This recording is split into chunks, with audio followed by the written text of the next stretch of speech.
મિત્રો, આજે આપણે સમજવાના છીએ સંચાલકોના પ્રકારો.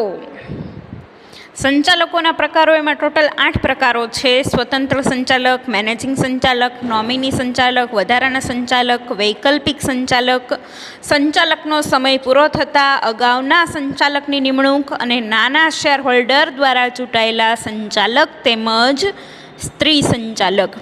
આ 8 પ્રકારના ડિરેક્ટર્સ છે, સંચાલકો છે. એમાંથી ચોથો પ્રકાર જે છે વધારાના સંચાલક, ત્યાંથી આપણે વિગતીય સમજૂતી મેળવીએ.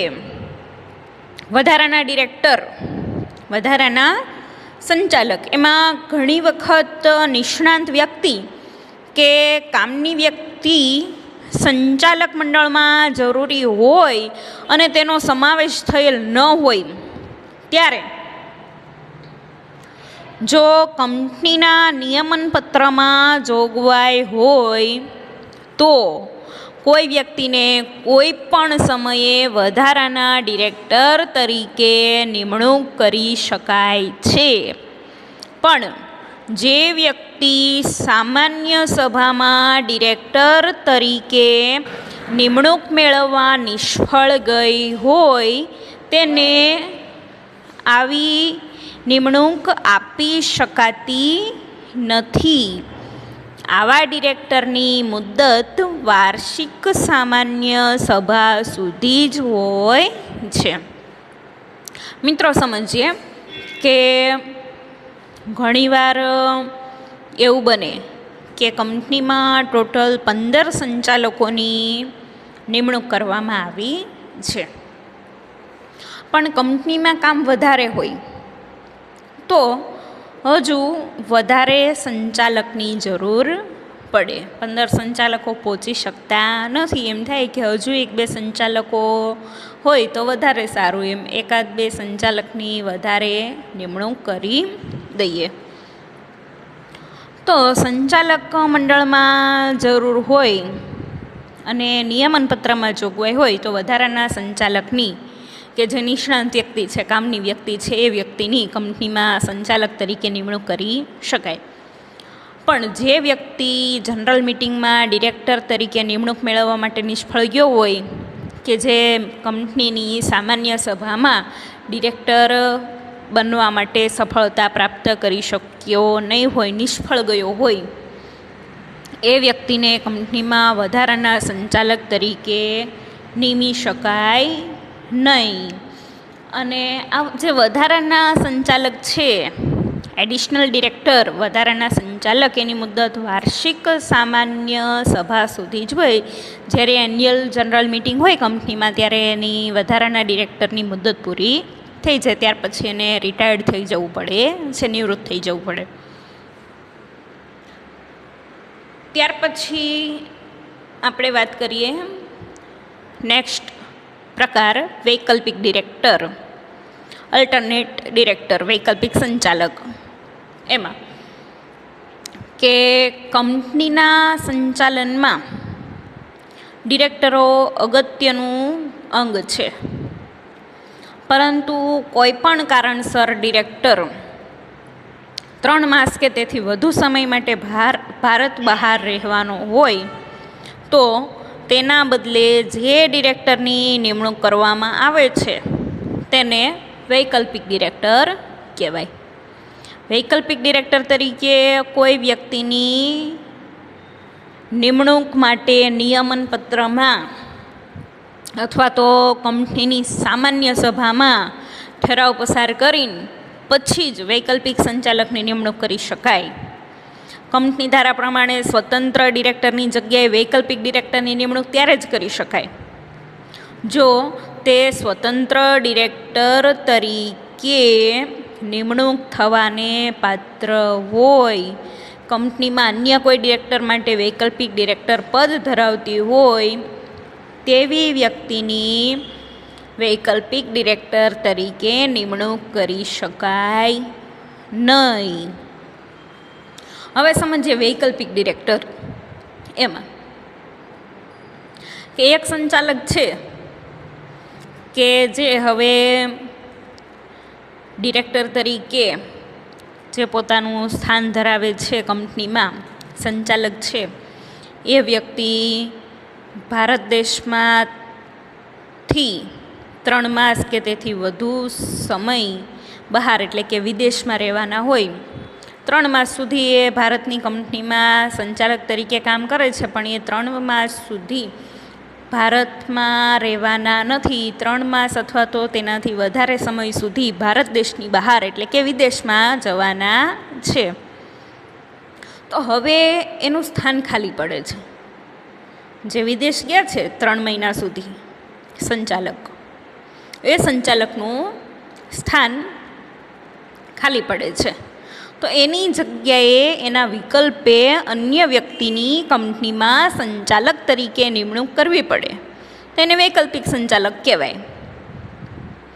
વૈકલ્પિક સંચાલક તરીકે કોની નિમણૂક કરી શકાય, કેવી રીતે નિમણૂક કરી શકાય? વૈકલ્પિક સંચાલક તરીકે નિયમન પત્રમાં જોગવાઈ હોવી જોઈએ, કંપનીની જનરલ મિટિંગમાં ઠરાવ પસાર કરેલો હોવો જોઈએ, તો જ વ્યક્તિની વૈકલ્પિક સંચાલક તરીકે નિમણૂક કરી શકાય છે.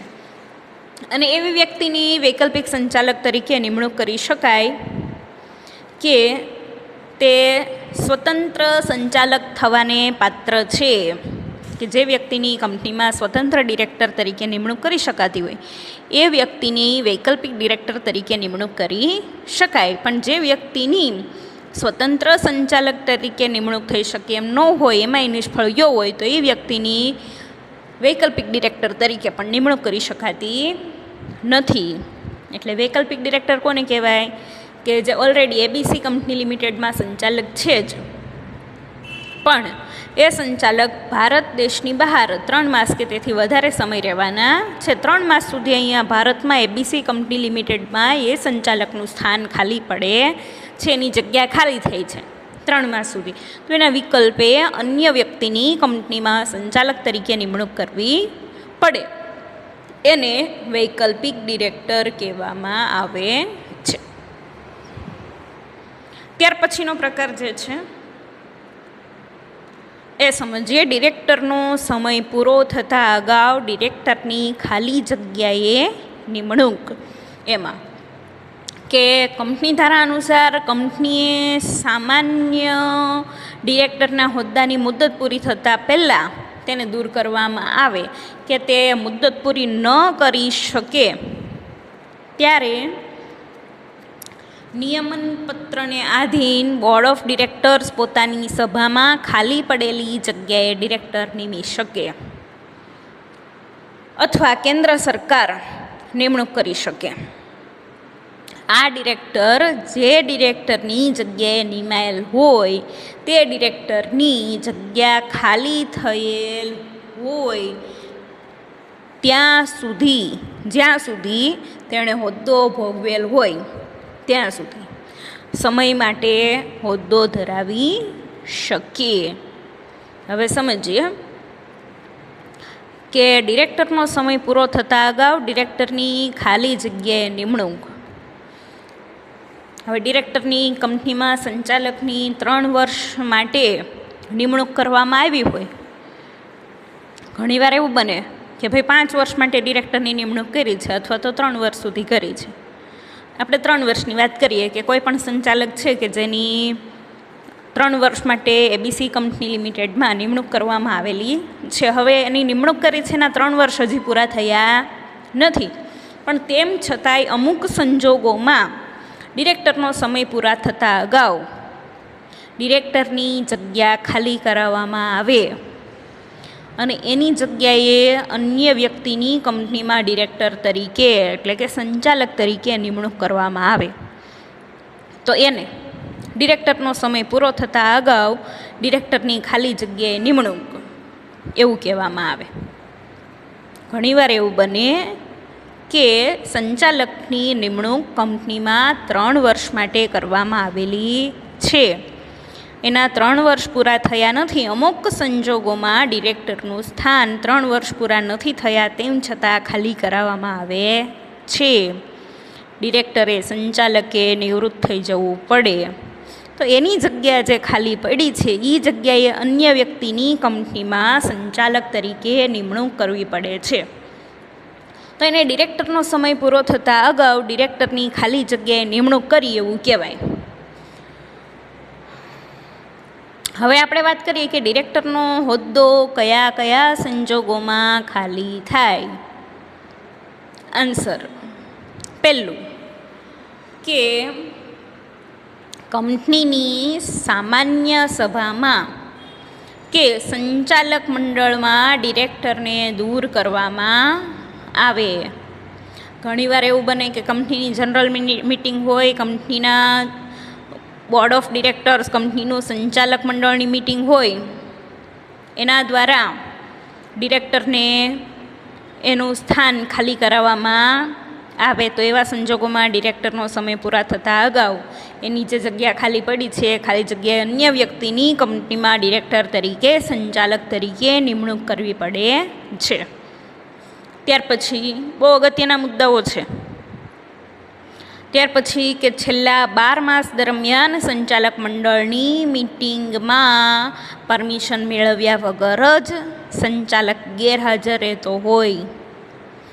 જે સંચાલક કંપનીની સંચાલક મંડળની મીટિંગમાં, સંચાલક મંડળની સભામાં છેલ્લા 12 માસ દરમિયાન પરમિશન પણ લીધી નથી કે ભાઈ આ મીટિંગમાં હું આવી શકું એમ છું, નહીં, ગેરહાજર રહીશ, પરમિશન પણ લીધી નથી ને તેમ છતાંય સતત બધી મીટિંગમાં છેલ્લા 12 માસ દરમિયાન સતત બધી જ મીટિંગમાં એ ગેરહાજર રહે છે, તો એના નિમણૂકના 3 વર્ષ પૂરા નહીં થયા હોય તેમ છતાં એ ડિરેક્ટરને એનું સ્થાન ખાલી કરાવવામાં આવે અને રિટાયર્ડ કરી દેવામાં આવે, છૂટો કરી દેવામાં આવે. એટલે એની જગ્યા ખાલી પડે. તો એ ખાલી જગ્યા પડી છે એમાં અન્ય વ્યક્તિની કંપનીમાં ડિરેક્ટર તરીકે, સંચાલક તરીકે નિમણૂક કરવી પડે. એટલે કે ડિરેક્ટરનો સમય પૂરો નથી થયો તેમ છતાંય ડિરેક્ટરની ખાલી જગ્યા પડી છે એમાં ડિરેક્ટરની નિમણૂક કરવામાં આવે છે. ત્યાર પછી અગત્યનો મુદ્દો છે અસ્થિર મગજનો થાય, મૃત્યુ પામે કે નાદાર થાય. જે ડિરેક્ટરને અદાલતે અસ્થિર મગજનો જાહેર કર્યો છે તો એ ડિરેક્ટરના નિમણૂક થયાના 3 વર્ષ પૂરા નથી થયા પણ તેમ છતાંય એણે પોતાનું ડિરેક્ટર પદ ખાલી કરવું પડે. ડિરેક્ટર મૃત્યુ પામે, નિમણૂકના 3 વર્ષ પૂરા નથી થયા અને ડિરેક્ટરનું મૃત્યુ થાય છે તો આપોઆપ જ ડિરેક્ટર પદ ખાલી થઈ જાય. અદાલતે ડિરેક્ટરને નાદાર જાહેર કર્યો હોય, અસ્થિર મગજનો થાય, મૃત્યુ પામે, નાદાર થાય, આવા સંજોગોમાં પણ ડિરેક્ટરનો સમય પૂરો થતાં અગાઉ ડિરેક્ટરની જે જગ્યા ખાલી પડી છે એ જગ્યાએ અન્ય વ્યક્તિની કંપનીમાં ડિરેક્ટર તરીકે નિમણૂક કરવી પડે. નેક્સ્ટ, અદાલતે ગેરલાયક જાહેર કરેલ હોય.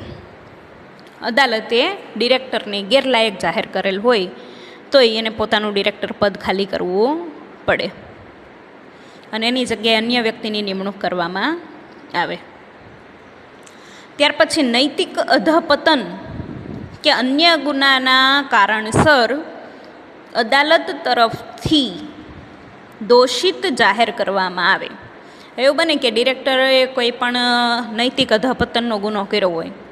નૈતિક અધપતન એટલે કે જેણે કંપનીમાં કાયદા પ્રમાણે, નિયમો પ્રમાણે, કાનૂન પ્રમાણે, કંપની ધારાની જોગવાઈઓ પ્રમાણે જ કામ કરવું પડે પણ પોતે નીતિથી કામ કર્યું હોય નહીં અને નૈતિક અધપતનનો ગુનો કર્યો હોય અથવા કોઈ પણ ગુનો કર્યો હોય અને એ કારણસર અદાલતે એને દોષિત જાહેર કર્યો હોય તો પણ એને પોતાનું ડિરેક્ટર પદ ખાલી કરવું પડે. એની નિમણૂકના 3 વર્ષ પૂરા થયા નથી પણ તેમ છતાં એ ગુનો દાખલ કર્યો અને અદાલતે એને ગુનેગાર જાહેર કર્યો, દોષિત જાહેર કર્યો તો એ ડિરેક્ટરે પોતાનું ડિરેક્ટર પદ ખાલી કરવું પડે છે. ત્યાર પછી કંપનીમાં પ્રત્યક્ષ કે પરોક્ષ હિત રહેલું હોય કે કરાર હોય અને તે જાહેર કરવામાં નિષ્ફળ ગયો હોય. કંપનીમાં પ્રત્યક્ષ કે પરોક્ષ હિત ક્યારેય સંચાલકે ઈચ્છવાનું નહીં, એણે હંમેશા કંપનીનું જ હિત જોવાનું હોય. અને જો સંચાલક પોતાનું હિત ઈચ્છે, પોતે ચોરી છુપીથી કંપનીમાંથી નફો લઈ લે, તો એવી બાબતમાં પણ ડિરેક્ટરને જો એ ગુનેગાર જાહેર થાય તો કંપનીમાંથી એનું ડિરેક્ટર પદ ખાલી કરાવવામાં આવે. તો કંપનીમાં પ્રત્યક્ષ કે પરોક્ષ હિત રહેલું હોય કે કરાર હોય અને તે જાહેર કરવામાં નિષ્ફળ ગયો હોય તો એવા સંજોગોમાં ડિરેક્ટર પદ ખાલી કરાવવામાં આવે અને એની જગ્યાએ અન્ય વ્યક્તિની કંપનીમાં ડિરેક્ટર તરીકે નિમણૂક કરી લેવામાં આવે. ખાનગી કંપની પોતાના નિયમનપત્રમાં કોઈ પણ કારણો સમાવી શકે છે. આ સિવાય પણ કંપની પોતાના નિયમનપત્રમાં પોતાની રીતે નિયમો લખી શકે કે ભાઈ ડિરેક્ટરને નિમણૂકનો સમય પૂરો થતાં અગાઉ એને આ કારણોસર એનું ડિરેક્ટર પદ ખાલી કરાવી નાખવામાં આવશે એમ. તો એવા સંજોગોમાં પણ ડિરેક્ટરનો સમય પૂરો થતાં અગાઉ ડિરેક્ટર પદ ખાલી કરાવી નાખવામાં આવે ને એની જગ્યાએ અન્ય વ્યક્તિની કંપનીમાં સંચાલક તરીકે નિમણૂક કરવામાં આવે.